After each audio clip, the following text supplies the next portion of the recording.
고리아 선교방송을 시청하시는 시청자 여러분, 한 주간도 주님의 은혜 가운데 평안하셨습니까?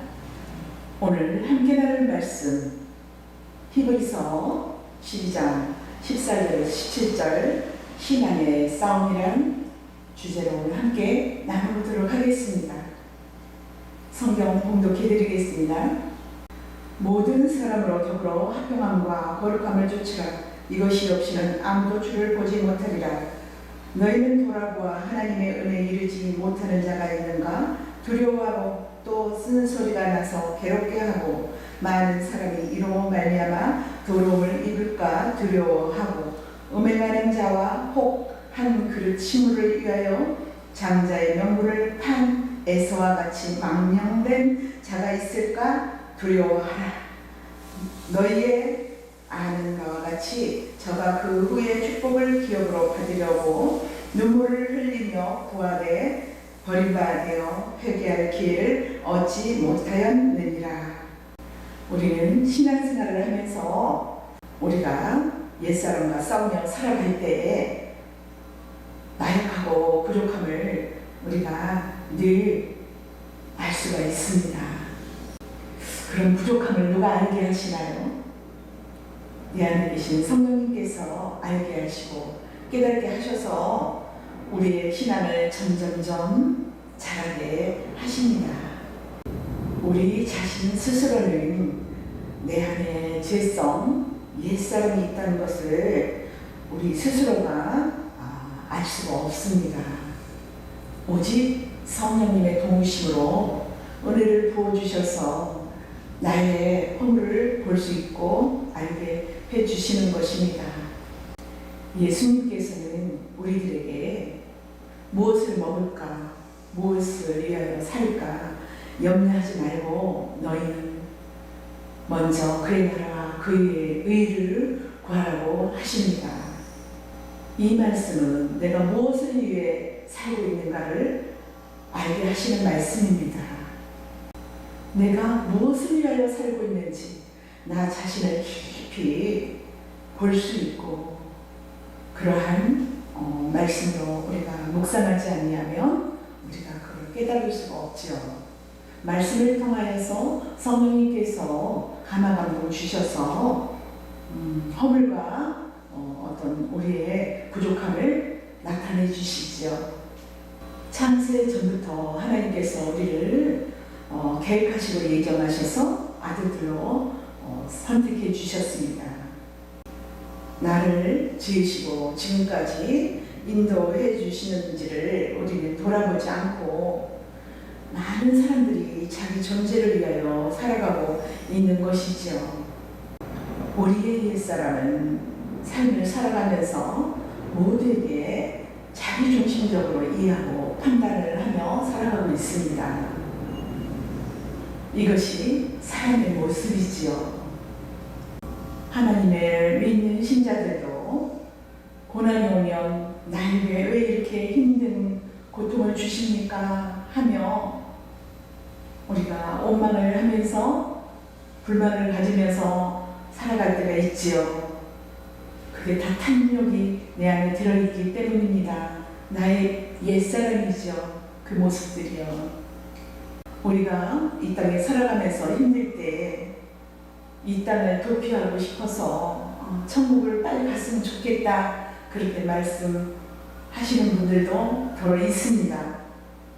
그런데 삶이 또 평화롭고 좋아지면 또 이 땅에 오래 남고 싶은 마음이 사람의 마음이죠. 행복을 더욱 누리면서 살아가고 싶은 마음이 깔려 있습니다. 하나님 앞에 우리가 입술로 기도하고 그러나 어떻게 하나님과의 나눔입니다. 기도를 하는데 실제적으로는 행동과 기도하고는 우리가 다를 때가 많이 있죠. 우리가 그러니까 기도할 때와도 행동하고 다른 그런 현상들이 그렇게 나타나는 모습, 그런 것들이 악함을 말합니다. 이런 우리를 하나님께서는 졸지도 아니하시고 주무시지도 아니하시고 우리를 주야로 지키시고 눈동자같이 지키시고 보호하십니다. 우리가 마음먹은 대로 그래 되지 않고 정반대로 그렇게 어그러지고 그럴 때 우리의 그 자신, 우리의 죄성, 옛사람이 그때 나타나죠.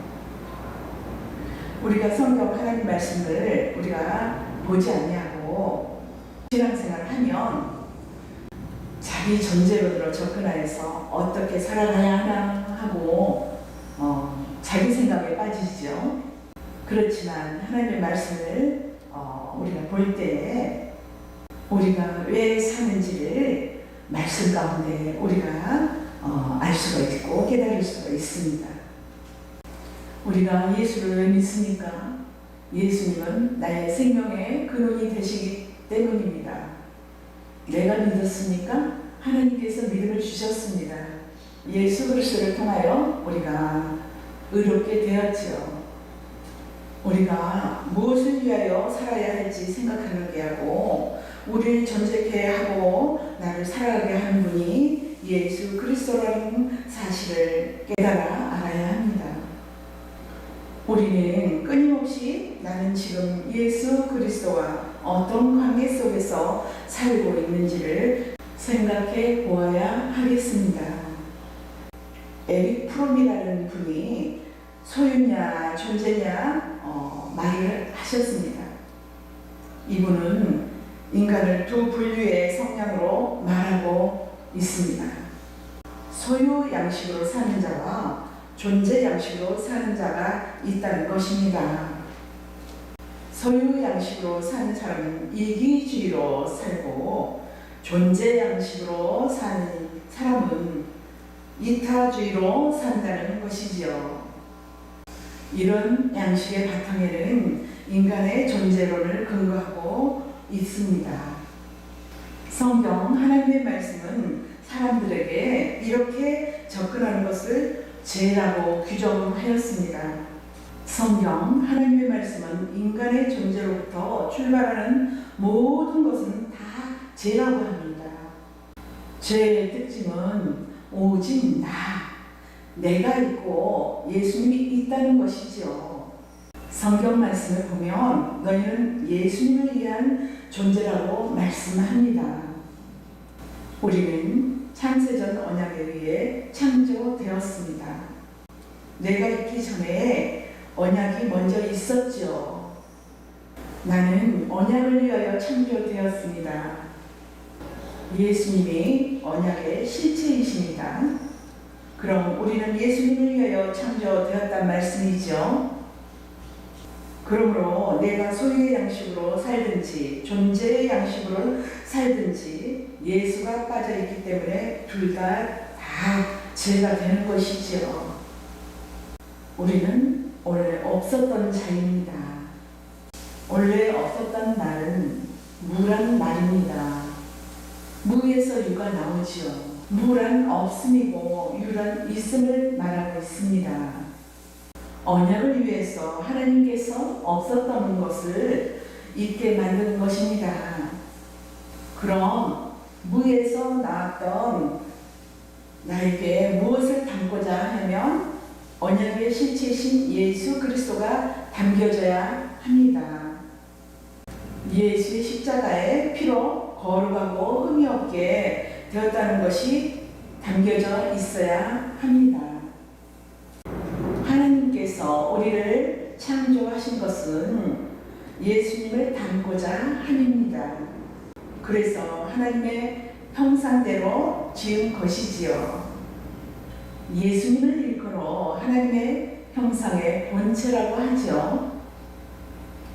결국은 예수님을 닮기 위해서 아담을 창조하셨습니다.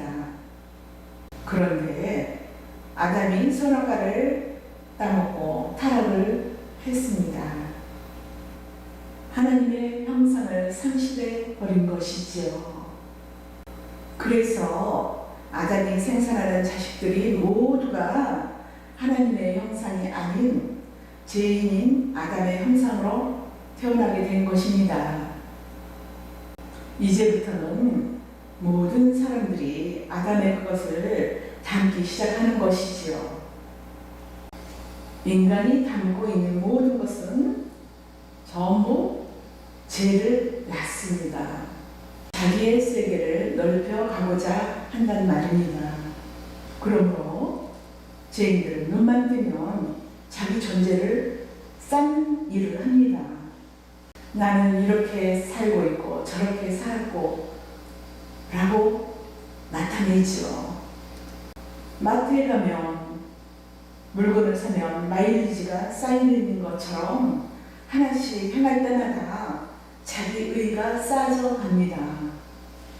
그래서 하나님께서 자기 아들들을 그와 같이 버려두시지 아니하시고 간섭을 하십니다. 너무 사랑하기에. 그래서 어떻게 간섭을 하냐면 인간이 담고 있는 것을 빼내는 일을 하십니다. 유유에서 물을 만드는 작업을 하신다는 말씀입니다. 원래 없었던 자리로 만들으십니다. 야곱의 약복강 사건이 바로 이를 증거하고 있습니다. 야곱은 거부가 되기 위해서 기양을 하였습니다.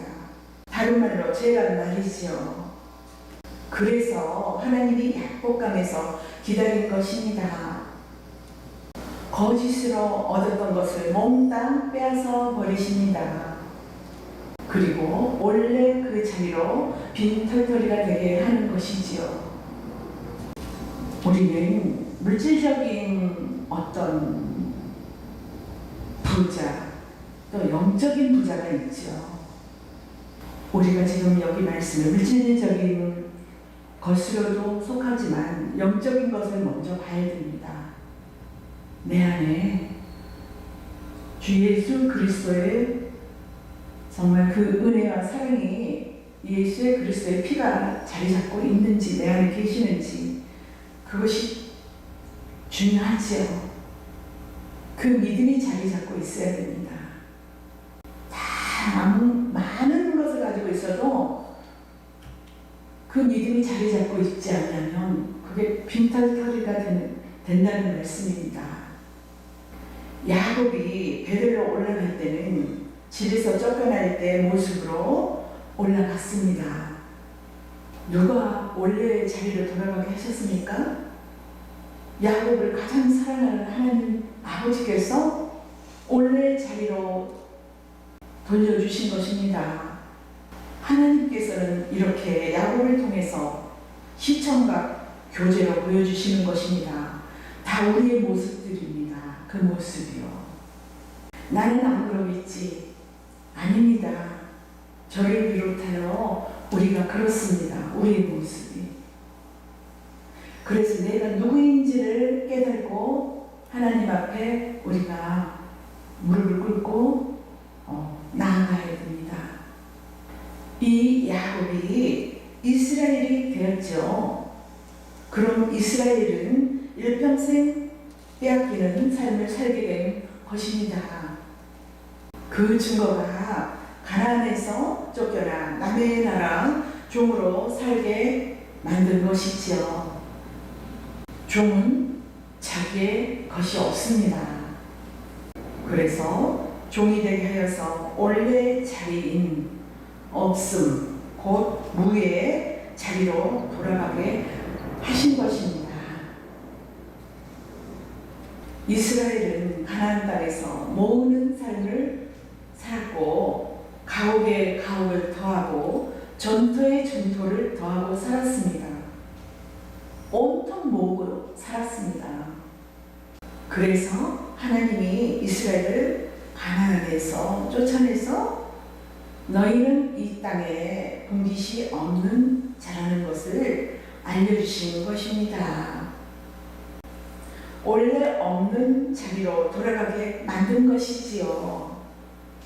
예레미야가 이 사실을 알았어요.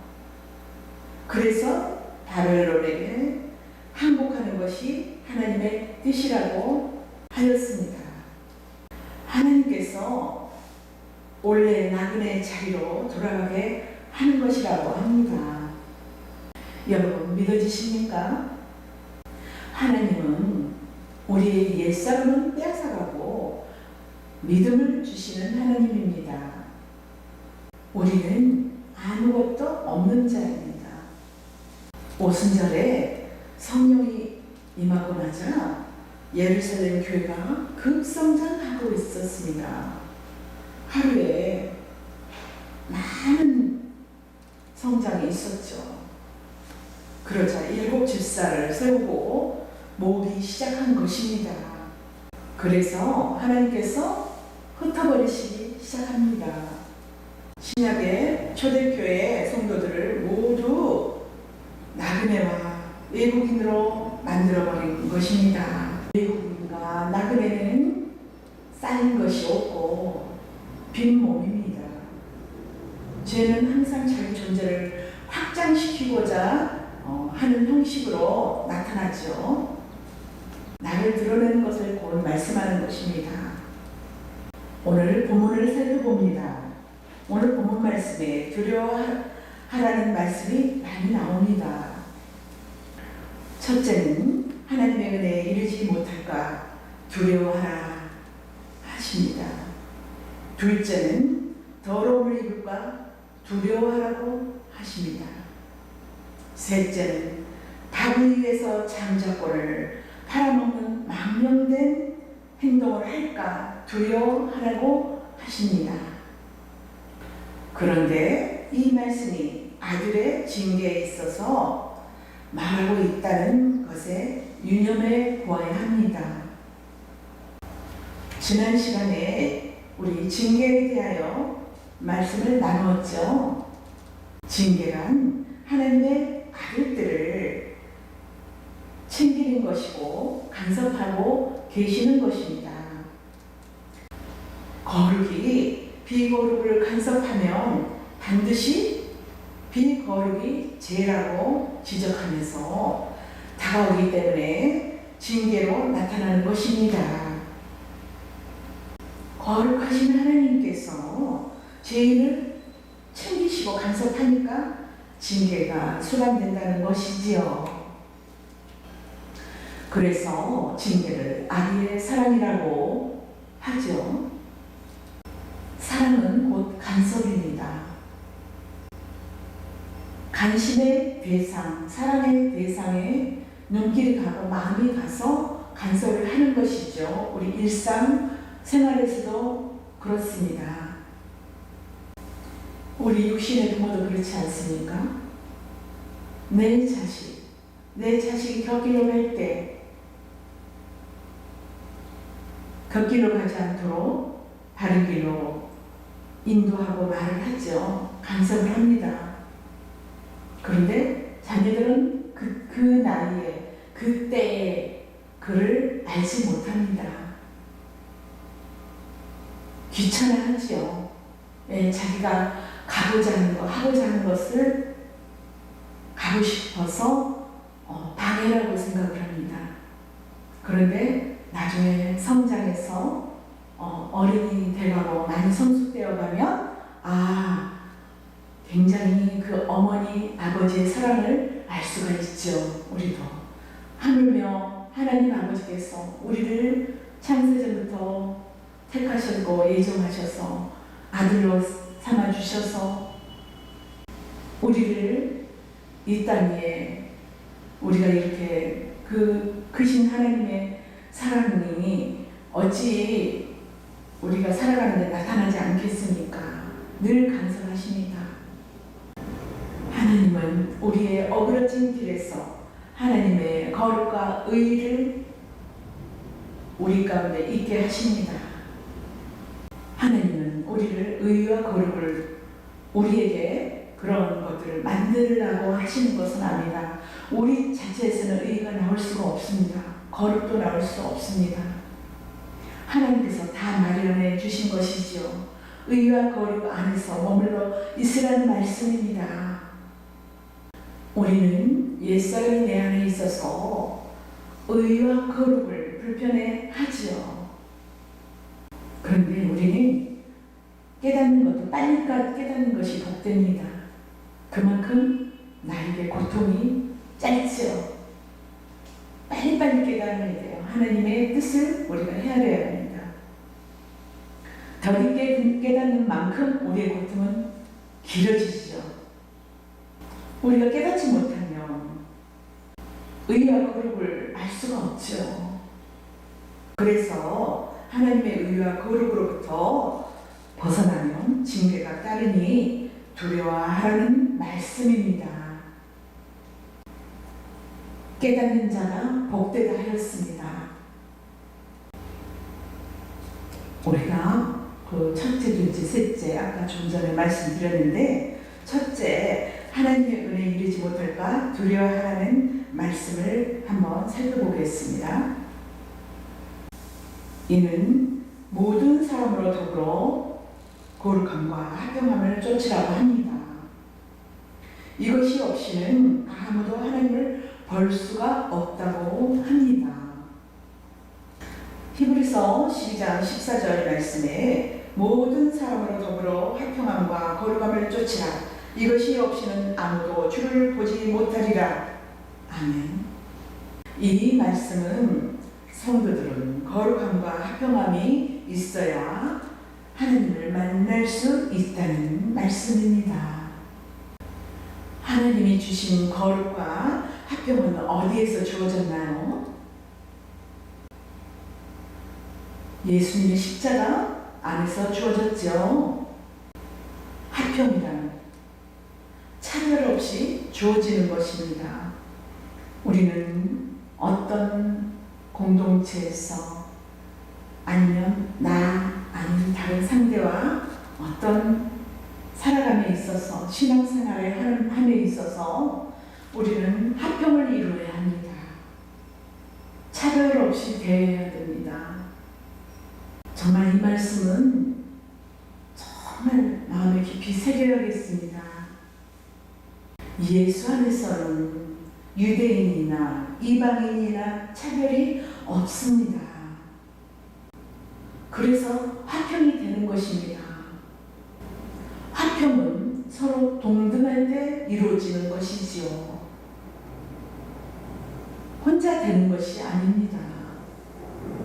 손뼉도 마주쳐야지 소리가 난다고 하지요. 그렇듯이 이 화평도 하나가 되려면 서로 맞아야 돼요. 혼자 어떻게 화평을 이룹니까? 합력하여 선을 이루라고 말씀하셨습니다. 합력은 혼자 되는 것이 아닙니다. 다 같아야 됩니다. 차별이 없어야 됩니다. 너와 나는 달라. 신분도 다르고 모든 게 달라. 그렇게 생각되면 그 다름으로 차별이 생기죠. 그럼 어떻게 됩니까? 화평이 깨집니다. 우리는 그래서 나는 부족합니다. 예수 그리스도의 이름으로 하는 것이죠. 그래서 우리는 사랑합니다 하죠. 예수 그리스도의 이름으로 사랑합니다. 그게 무슨 말씀입니까? 나는 부족합니다. 나 자체는. 그러나 예수 그리스도의 이름으로 그 은혜로 그 이름으로 그 십자가의 공로로 그 사랑으로 감사함으로 어느 상대에게 모두 사랑의 대상으로 보는 것입니다. 그것이 예수 그리스도의 이름으로 사랑합니다. 김정숙이는 부족합니다. 그러나 예수 그리스도의 이름으로 사랑합니다.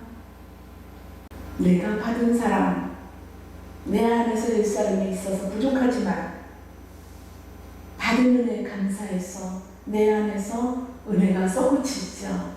그럴 때 사랑이 나옵니다. 내가 줘야 은혜가 살아납니다. 그럼 그 은혜로 은혜가 솟구쳐서 차별 없이 화평을 이룰 수가 있죠. 더 낫고 못하고 그러함에 있어서 구별되고 차별이 생기고 우열이 정해지잖아요. 우리가 화평이 깨지면 상하 위아래 이게 질서가 생기죠.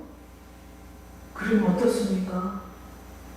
어깨에 힘이 들어가잖아요. 그러면 어떻습니까? 또 무슨 일이 생깁니까? 목소리가 커지지죠. 눈과 입술과 어깨와 모든 몸에 힘이 들어가게 됩니다. 그러면 화평을 이룰 수가 없죠. 유익의 질서가 생기면 화평이 깨지고 긴장 관계로 형성이 됩니다. 우리가 예수 그리스도 안에서 만나니 긴장 관계가 돼서는 안 되죠. 내가 아무 공로 없이 제사 받았으므로 사랑의 대상으로 바라보면서 상대를 긴장 관계로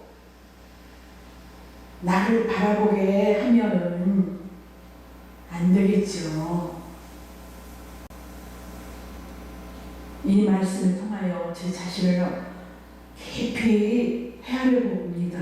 너무 부족함을 느끼고 있습니다, 지금. 그래서 예수님이 십자가에서 유대인과 이방인을 신분과 관계없이 예수님의 보배로운 피로 하나가 되게 하셨습니다. 얼마나 감사합니까? 우리는 한 피바다 한 몸 이룬 한 형제입니다. 주 안에서 우리는 하나가 되었습니다. 그러므로 우리는 예수 안에서 상하 그 우열 관계가 없습니다. 예수 안에서 잘난 사람, 못난 사람 없습니다. 우리는 예수 안에서 너도 나도 모두가 예수 그리스도의 십자가의 보배로운 피로 의로워졌습니다. 얼마나 기쁩니까? 그러므로 예수님의 십자가 안에서 우리는 화평이 되는 것입니다. 이러한 예수의 피로 화평된 모습을 거룩이라고 합니다. 하나님은 이런 사람만이 하나님을 만날 수가 있습니다. 우리 예수 안에서 은혜 가운데 가면 얼마나 기쁩니까? 하루하루가 시간 감사하지요. 은혜로 우리는 날마다 십자가를 바라보면서 우리는 한 걸음 한 걸음 나아가야 됩니다. 그래서 모든 사람으로 하여금 예수님의 십자가 안에서 머물기를 힘쓰라 말씀하셨습니다.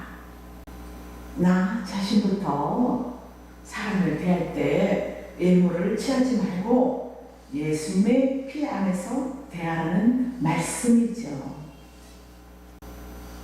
이럴 때 사람들의 외모와 상관없이 하나가 되고 화평을 이루는 것입니다.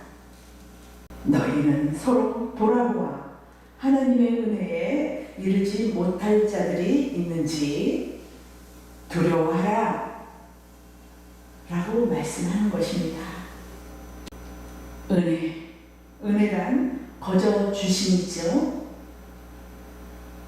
은혜 속에는 차별이 없습니다. 왜일까요?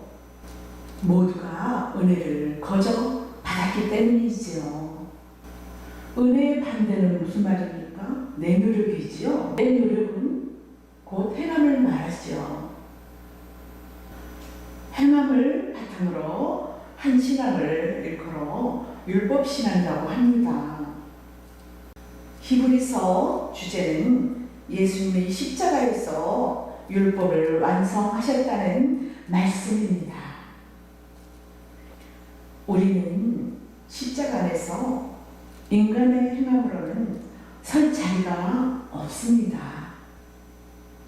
인간의 행함으로 옳고 그름을 판단하지 않는다는 말씀입니다. 신앙생활은 무엇입니까? 예수를 믿는 것이죠. 예수님을 믿는다는 것은 예수님께서 내 대신 다 하셨다는 것을 믿는 것입니다. 우리의 죄를 십자가에서 다 짊어지셨어요. 그래서 하나님의 은혜 아래에 있지 않을까 두려워하라 말씀하셨습니다.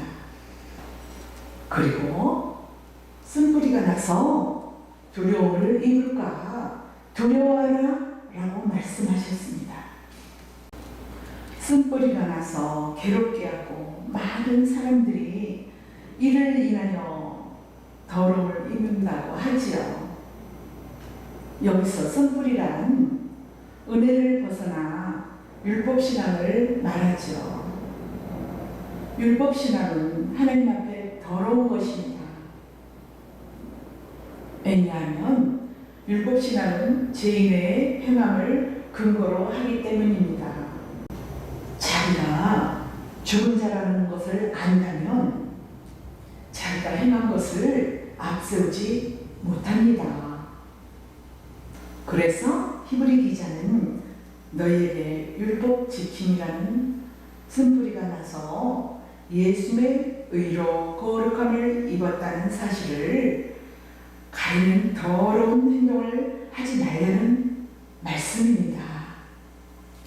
그래서 여호수아는 가나안에 들어가서 산 이스라엘 백성들에게 그들의 힘들이 너희에게 올무가 된다고 한 것입니다. 여호수아 23장 13절을 하나님 말씀을 살펴보겠습니다. 정령하라 너희 하나님 여호와께서 이 민족들을 너희 목전에서 다시는 쫓아내지 아니하시리니 그들이 너희에게 올무가 되며 덫이 되며 너희 옆구리에 채찍이 되며 너희 눈에 가시가 되어서 너희가 필경은 너희 하나님 여호와께서 너희에게 주신 아름다운 땅에서 멸절하리라. 사기 2장 3절 살펴보겠습니다. 그러므로 내가 또 말하기를 내가 그들을 너희 앞에서 쫓아내지 아니하리니 그들이 너희 옆구리에 가시가 될 것이며 그들의 신들이 너에게 올무가 되리라 하였노라. 아멘.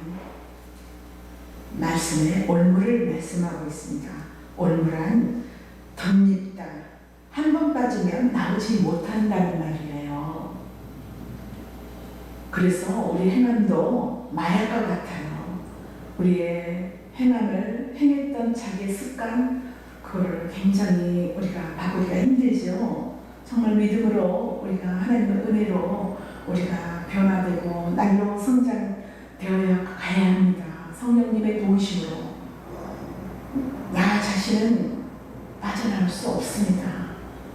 성령님의 도우심으로 우리는 늘 주님께서 손을 내밀어 주시기 때문에 우리는 살아갈 수가 있습니다. 사람의 우리 행함을 의롭게 해주지요. 바리새인들은 자신들이 너무도 괜찮아 보였다고 합니다. 자신들의 행함, 내가 옳다, 옳음 그러한 것들을 말씀합니다. 그래서 예수님께서 주신 의를 거절하는 것이죠. 충돌이 일어나는 것입니다. 바리새인들이 말한 대로 예수님께서 자신의 의를 세리와 창기와 이방인에게 주셨습니다. 세상 사람들은 힘이 없으면 불안해하고 두려워합니다. 에서는 세상의 힘을 얻기 위해서 살아간 자의 표상이죠. 에서는 세상을 사는 데 장자라는 명분보다 팥죽이 더 유익하다고 여겼습니다. 때문에 에서는 장자의 명분을 버리고 팥죽을 얻은 삶을 살았던 것입니다. 한 사람은 자기에게 필요한 것은 챙기고 필요치 않은 것은 버립니다. 에서는 팥죽 한 그릇이 필요했습니다. 그래서 장자권을 버리고 팥죽을 산 것이지요. 하지만 야곱은 장자권이 필요했어요. 그러므로 팥죽을 버리고 장자권을 산 것입니다. 나는 어떠한지 이 시간에 돌아보는 시간이 되어야겠습니다. 내가 팥죽이 필요해서 장자권을 팔고 있지 않나? 우리는 야곱처럼 팥죽을 버리고 장자권을 소유를 해야겠죠. 오늘 본문에서 에서의 이러한 행동을 망령된 것이라고 하며 음행한다라고 말씀하고 있습니다. 음행한 자입니다. 장자권을 파는 것이요. 장자권을 파는 것이 무엇입니까? 예수를 파는 거죠. 예수를 십자가에 못 박는 것입니다. 성경 하나님의 말씀에서는 실패한 삶을 사는 사람들을 에서를 대표로 들어서 지금 말씀하고 있습니다. 팥죽을 위해서 사는 것이 망령된 삶이고 음행하는 삶이었고 더러운 삶이라고 합니다. 반대로 야곱과 같이 장자권을 얻기 위해서 사는 삶을 거룩한 삶이라고 합니다. 더러움이고 망령된 것이고 음행한다는 것은 육신을 위해서 사는 것을 말씀해주고 있습니다. 야곱이 왜 팥죽을 주고 장자권을 샀으며 에서는 왜 장자권을 팥죽에 팔았을까요? 야곱은 장자권의 비밀을 알았고 에서는 몰랐다는 말씀이지요. 팥죽이란 이 시대로 말하면 돈, 물질적인 것을 말씀하고 있습니다. 돈이 곧 밥이고 팥죽이지요. 야곱은 돈을 버리고 장자의 명분을 얻고자 한 것은 장자의 명분 속에 비밀을 알았기 때문입니다. 장자의 비밀을 살펴보도록 하겠습니다. 장자란 첫 열매이고 첫 열매는 하나님이시고 아브라함은 첫 열매입니다. 그럼 아브라함에게 주신 축복을 보면 장자권의 의미를 알 수가 있는 것입니다. 창세기 12장 2절에서 3절까지 살펴보도록 하겠습니다. 큰 민족을 이루고 내게 복을 주어 내 이름을 창대케 하리니 너는 복의 근원이 될지라. 너를 축복하는 자에게는 내가 복을 내리고 너를 저주한 자에게는 내가 저주하리니 땅의 모든 족속이 너로 인하여 복을 얻을 것이라 하신지라. 아멘. 아브라함에게 복의 근원이라고 하십니다. 누구든지 너를 축복하면 내가 그를 축복하고 누구든지 너를 저주하면 내가 그를 저주하시겠다라고 말씀하십니다. 하나님은 아브라함을 세상의 복과 저주의 통로로 세워놓는 것입니다. 이제 아브라함의 통로로 복을 받는 사람이 일어나고 저주받는 사람이 일어납니다. 이것은 신약으로 보면 예수님이십니다. 예수님을 통하여서 복을 받는 사람과 저주받는 사람으로 나누어집니다. 그럼 아브라함은 구약시대에 예수님의 모형으로 세움을 입을 것입니다. 이것을 장자라고 합니다. 장자란 하나님께 복이 임한 통로입니다.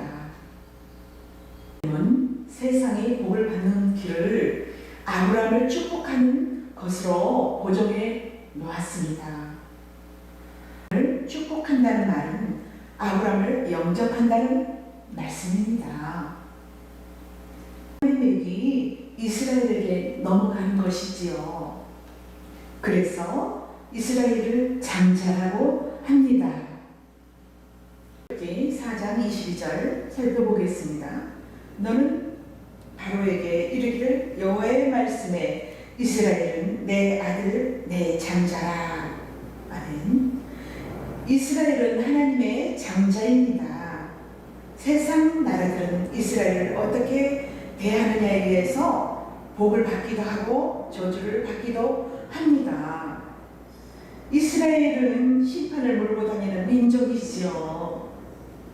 하나님께서는 이스라엘을 심판의 근거로 사용하고 계시는 것입니다.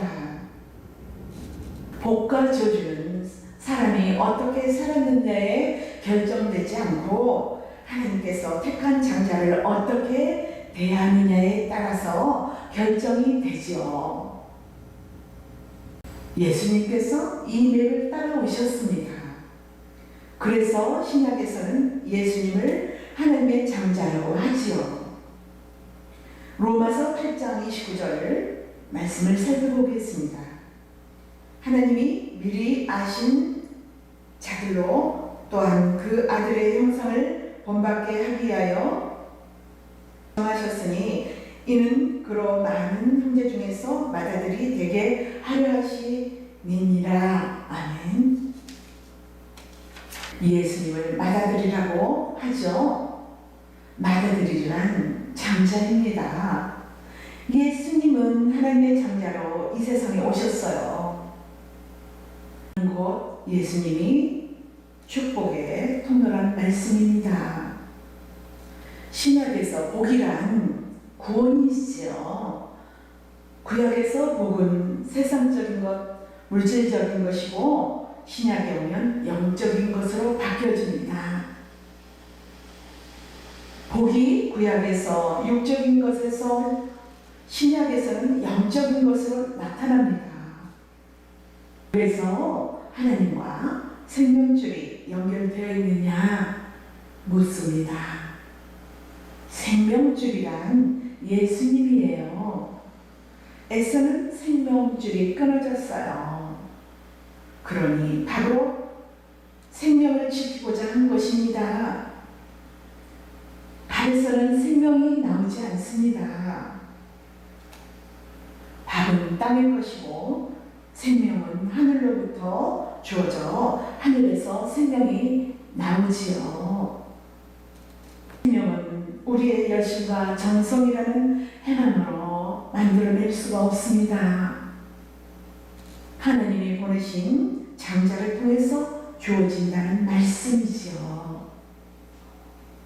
장자이신 예수의 택주를 통해서 생명이 공급이 됩니다. 전 4장 12절 말씀 살펴보겠습니다. 다른 이로서는 구원을 얻을 수 없나니 천하 인간의 구원을 얻을 만한 다른 이름을 우리에게 주신 일이 없음이라 하였더라. 아멘. 하나님은 다른 이로서 구원을 얻을 이름을 주지 않으십니다. 장자이신 예수 이름으로 구원을 주신다는 말씀이죠. 그래서 히브리서 기자는 에서와 같이 양자를 경홀히 여기지 말라고 하시는 말씀이에요. 밥에서 생명이 나오지 않고 있는 예수 장자권에서 나온다고 말씀하고 있습니다. 육신의 밥을 위해서 살지 말고 예수를 위해서 살라고 말씀하죠. 이렇게 말씀에 에서는 멸망받을 자들의 표본으로 말씀해주고 있습니다. 우리가 예수를 믿고 교회를 나옵니다. 의입니까? 생명줄은 어디에 매어져 있는지요? 의인가요? 말씀을 시청하시는 코리아 선교 방송 시청자 여러분, 생명줄이 예수 그리스도의 십자가 의에 단단히 연결되어 선한 싸움으로 예수 그리스도 이름으로 승리하시는 저와 여러분이 되시기를 축원합니다. 감사합니다.